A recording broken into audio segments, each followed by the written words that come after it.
Welcome back to the Road to National series. In today's episode, I'm going to take you through a max effort upper workout. So my variation for this week was a Swiss bar bench press. Now, I've not done any Swiss bar presses in over 2 years, and that is because I find them really awkward. I just don't have the same power, and I think it's because I can't flare my elbows to help me lock out. So case in point, here I went for 140 kilos, and it was a massive grind. I was able to get it and get a 5 kilo PR, but 5 kilos is not a massive PR considering I've not done it in 2 years. I am much stronger than I was back then, and I think, like I said, it is because of the handle position. I'm not able to flare my elbows to help lock out, and I do that with all other variations of bench press. So I'm probably going to incorporate more Swiss bar presses because what it's forcing me to do is press in a slightly different way. It's taxing the triceps and delts in a different way to normal, and it's a bit easier on the chest,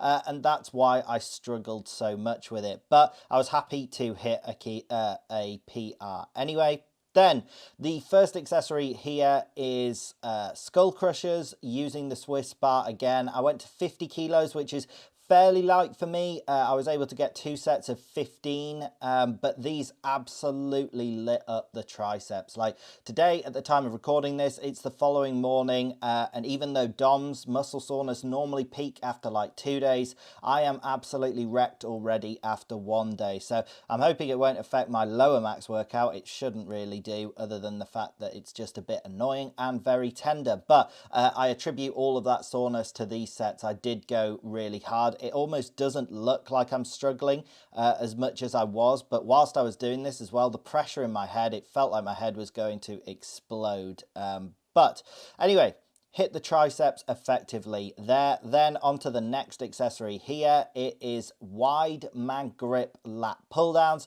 I went pretty heavy on these at 200 pounds. That's towards the top end of my working weight, and I think I got sets of 10 to 12. I can't actually remember what I got. I think it was a set of 12 on that first set. Maybe it was just a set of 10. Anyway, on the second set, I struggled a little more and I had to use more body momentum to get the last few reps. But the main thing that I was happy with is the weight was moving pretty well. I am feeling good after my deload week last week. And I'm trying not to go to absolute failure. I've talked about this loads recently. So if you've been keeping up with this series, you're probably fed up of hearing me say this, but for the new viewers, I have been training to failure loads before this block of training, and I found it very helpful for building muscle. I definitely believe in that for bodybuilding. However, when you're powerlifting and you're trying to just move the most weight possible, you don't want your accessories like fatiguing you for your max and dynamic effort work. For me, because I'm doing the conjugate system, but for any of your top end work, your main SBD work, you do not want to be massively fatigued. And I was finding that that was the case. So I was happy. Those lat pull downs, for instance, were a perfect example of going at the right intensity where I felt strong, but I didn't like push to abject failure. And I continue that theme with this next accessory here, which was the chest press. I went heavy on this as well at 250 pounds. And to be honest, when I picked that weight, I was thinking of trying to get 6 to 8 reps, but I think I got a set of 12 on the first one. And I get like a set of 11 on this second set. So I massively overperformed then. Again, that is from resting properly and being primed better from the deload week. And I want to carry that feeling through the block of training by not pushing too hard to failure on all the accessories. But I was very happy with that chest press in particular. Then the next accessory here was just some standing dumbbell strict presses. I went to 25 kilos, which isn't too heavy. It's like 50 kilos total for both of the hands. And I can normally do strict presses with like 70 kilos with a barbell. So it is considerably lighter. I prefer doing these with the dumbbells. You move it into a much more comfortable position for your shoulders. Obviously, the dumbbells are very free and you can just move them wherever you want. So I brought them slightly in front of my chin, but it wasn't like a barbell. You're able to bring your hands closer together at the top, which is a bit easier to lock out. It just feels great, and it's a great accessory for building up the shoulders. I was happy with these. Again, I think I went sort of moderate weight for these and got around sets of 12. Then the next accessory I decided to do was some dumbbell curls. I did these at 25 kilos, which is heavy for me. But the main thing that was holding me back here, annoyingly, is I talked about this in a few previous episodes, but I've been getting some wrist pain. I've recently sort of taken up golf, and I think I just swing really fast. I'm doing some stuff to try and overcome it. But if it's not the case, unfortunately, I'm going to have to like massively dial back the golf or just stop it altogether. I picked golf because I thought it was going to be like a low impact sport. Like, it doesn't really impact any other areas of my recovery. It's basically a walk with a few swings in.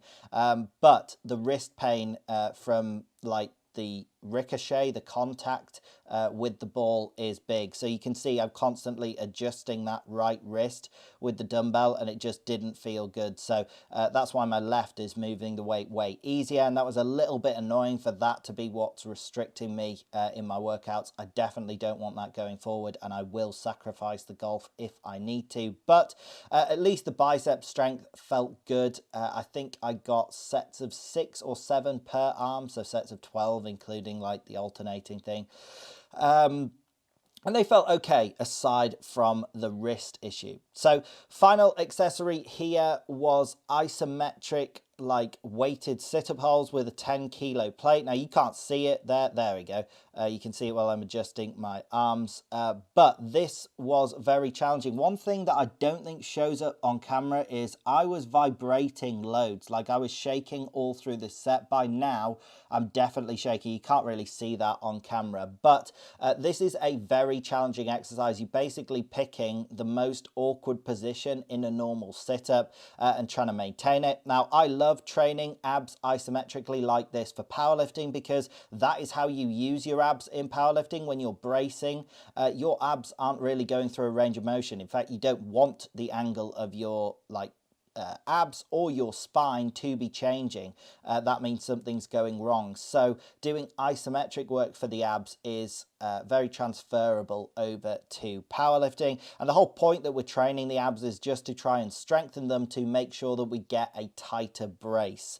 Basically, the brace is way more important when you're doing your big 3 lifts, your squat, bench, and deadlifts. You don't want to be tensing your abs. You're trying to fill your stomach up with as much air as possible and create intra-abdominal pressure, and that is improved by stronger abs. But it's not like normal tensing. If you don't know about bracing, it is magical. It will make you way stronger instantly. I would suggest going and finding a tutorial about that.